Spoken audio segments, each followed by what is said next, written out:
Good morning, and thank you very much for your kind invitation. It's for me a great pleasure to participate in this new edition of this conference.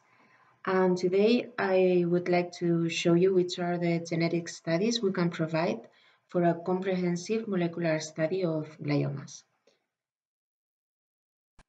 First, I would like to start by giving you a quick background about our company.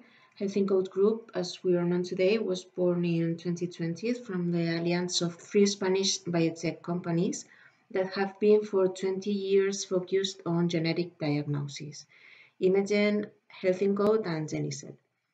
Putting together our experience, we have become a leader group in the sector, facing new challenges and offering comprehensive and clinical useful genetic services for all kinds of pathologies. Nowadays, our products and services are available in more than 25 countries, and we continue with the goal of making available to any clinician in the world the best technology and professionals to make accurate, useful, and complete genetic studies for any kind of pathology. And we offer different approaches. We can carry out the genetic study entirely in our laboratories, or we can provide the kits, the software for the analysis and the interpretation of results, and the technology to hospitals and laboratories interested in using themselves our products. As I as I said before, our main value is our clinician orientation that can be translated into real help to make decisions in the clinical practice. That's why we cover different types of biomarkers in one analysis. Our results are personalized to the patient's tumor, and we have a clinical genetics specialist team that offer reliable and updated information in short response times. And central nervous system tumors is one of the best examples in which genetic alterations are very important for clinical decisions, not just for prognostic or predictive value, but also diagnostic. As you know, before 2016, the World Health Organization classification relied strictly on histologic features to differentiate tumors of astrocytic and oligodendroglial lineage, which have significantly different treatment and survival. In 2016, a new classification of central nervous system was published combining for the first time both classical histologic findings and genotype, describing therefore new entities within gliomas. This guide mainly recommends IDH mutation, 1p19q codylation, ATRX loss, and TP53 mutation when diagnosing gliomas. Also, epigenetic silencing of the promoter of the MGMT gene by promoter methylation is frequently tested. And this is a summary of the classification of tumors of the central nervous system of this guide, in which, as you can see, there are many tumor types and subtypes defined by a molecular study. And this figure provides a graphical overview of the molecular classification of gliomas within the low to high grade spectrum, highlighting the importance of some biomarkers for an accurate diagnostic. Astrocytomas, in blue, are either IDH mutants with ATRX loss and TP53 mutations, or are IDH wild type, whereas oligodendrogliomas in red are IDH mutants with 1p19q codylation. And these two markers, IDH and 1p19q, have been shown to be diagnostic of lower grade gliomas with a greater reliability than histological analysis. This guide also recommends assessment of ATRX status and sequencing of both IDH1 and 2 for any age group when a tumor is found to have these two markers negative by immunochemistry. And in this context, in which both histological and molecular characterization is needed for an accurate diagnosis of the central system tumors, this NGS panel has been especially designed to approach a comprehensive study of these and other solid tumors. Axon OncoPanel has been specially developed with the aim to allow the study of the main genetic biomarkers relevant for therapy, prognosis, and/or diagnosis in only one DNA test and with a clinical orientation that allows its use in personalized medicine. Through this panel, we obtain clear and highly useful clinical information based on the clinical international guidelines like NCCN and ESMO and other well-proved scientific studies or clinical essays. First, it allows the sequence of 56 genes, including the main oncogenes and tumor suppressors, of relevance in clinical practice in any type of solid tumor.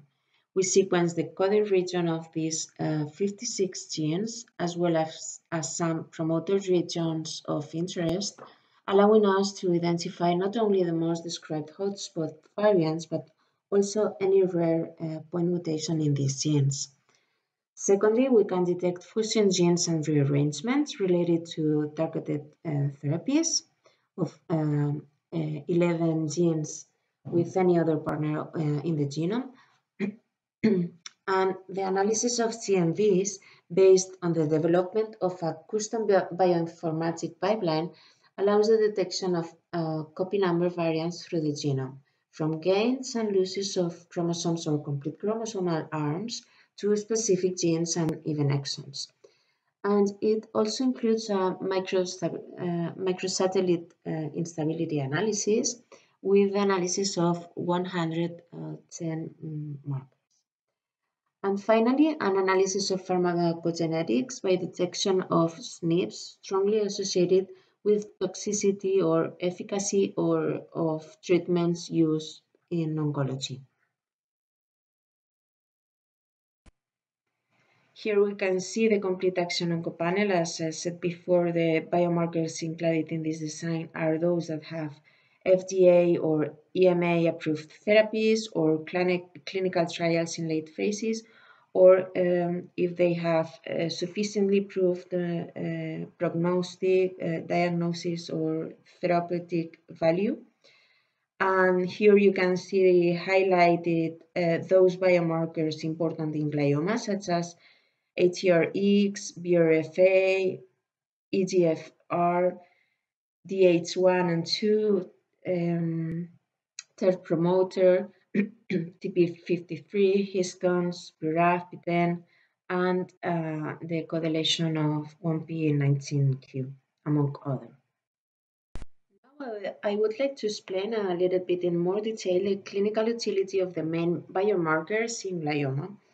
I will start with MGMT promoter methylation, which is the only study that is not included in this NGS panel, but we perform it by MLPA analysis. This biomarker is frequently tested because it is highly prognostic and also predictive, correlating with a response to alkylating agent chemotherapy. And it can also distinguish between true progression and pseudo-progression in patients with newly diagnosed glioblastoma treated with surgery followed by radiochemotherapy. ADH mutations, as we have seen, have also crucial diagnosis and prognostic implications in gliomas. These mutations, together with the presence of the 1p19q correlations, are associated with a histological pattern of oligodendroglioma. And they are also differentiate primary and secondary glioblastoma, being only present in the secondary type. IDH mutations are also a prognostic biomarker correlating with a longer survival in grade 2 and 3 gliomas. And the 1p19q correlation, which has diagnostic, prognostic, and therapeutic implications in gliomas, this alteration is associated with a histological pattern of oligodendroglioma And in these tumors, it conditions better prognosis and better response to radiotherapy and alkylating agents. Regarding mutations in the TERT promoter, their presence in combinations with IDH mutation and 1p19q colodeletion is characteristic of oligodendroglioma, and it seems to condition a better prognosis. While in the case of the absence of this mutation and presence of IDH mutation is associated to astrocytoma. Furthermore, we have ATRX and TP53 mutations, which are usually mutually exclusive with the 1p19q codeletion. And they characterize glial tumors of the astrocytic lineage, which is associated with better prognosis. ATRX mutations in glioma are strongly associated with IDH mutations, being typical of astrocytoma when coupled. Pixel loss, which is very common in gliomas, may result in upregulation of this pathway and be a major source of resistance to EGFR therapies. EGFR mutations, rearrangements, and amplifications are the most frequent genetic alterations occurring in more than half of glioblastoma tumors. And amplification of EGFR can be found nearly only in patients with a classical subtype of glioblastoma and is considered an independent factor of response to radiotherapy. On the other hand, we have also TP53 mutations that are important in medulloblastoma molecular diagnostic, and they are associated with more aggressive behavior.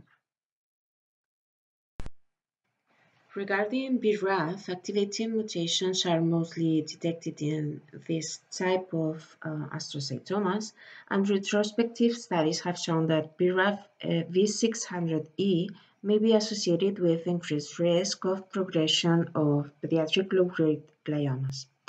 In addition, there is evidence suggesting that BRAF mutated tumors could respond to BRAF inhibitors, and there are actually some open clinical assays for gliomas. BRAF activating mutations are also specific of these subtypes. And finally, we have some histone mutations which occur most commonly in pediatric midline gliomas, although adults can also present these mutations. They are strong evidence of an infiltrative glioma, and furthermore, gliomas carrying this K27 mutation associate an adverse prognosis, while G34 mutations do not have a worse prognosis than other IDH wild-type glioblastoma. And finally, I would like to show you an example of a typical clinical case of glioma for which molecular studies are required to stratify and evaluate prognosis and therapy. In this case, she was a female patient of 38 years old, diagnosed of glioma. We received the FFPE block, and tumor fraction was very low, around 10%. And as you can see in the summary of the report, IDH1 mutation and 1p19q codeletion were detected, both with strong clinical implications regarding prognosis and diagnosis of oligodendroglioma. And we also detected a variant related to pharmacogenetics regarding chemotherapy. Here we can see a more detailed explanation of the mutations detected in the sample. IDH1, TERT, and 1p19q deletion, which we have already described, and the result of the rest of the biomarkers analyzed, which were negative. Here we can see the image of the copy number variants through the whole genome, where we can see clearly these deletions. And finally, an interpretation of all the variants found in the sample and the clinical context of the patient is included in the report, taking into account the most relevant information for the clinician. In this case, the results allow to diagnose accurately oligodendroglioma and predict a better prognosis and a better response to radiotherapy and alkylating agents. And finally, just to thank you all for your attention. And here you have my email. So if you have any questions, do not hesitate to contact me. Thank you.